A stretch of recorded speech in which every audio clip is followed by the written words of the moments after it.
Hello, नमस्कार, प्रणाम। हम शशि सावरिया, माय यूट्यूब चैनल शशि शिव चर्चा में आप लोगों का स्वागत है। जितने भी शिव चर्चा को मानने वाले हैं, सुनने वाले हैं, सबको दिल से प्रणाम।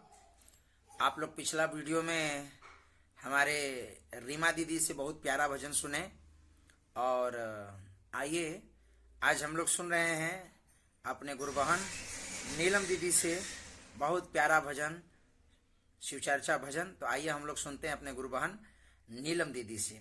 ढेर सारा प्यारा आप लोग दुलार दीजिए और जो लोग हमारे चैनल से नहीं जुड़े हैं प्लीज़ आप लोग जुड़ जाइए, चैनल को सब्सक्राइब कर लीजिए और बेल आइकन दबाना मत भूलिएगा। तो चलिए आइए हम लोग सुनते हैं बहुत प्यारा सा भजन अपने गुरु बहन नीलम दीदी से।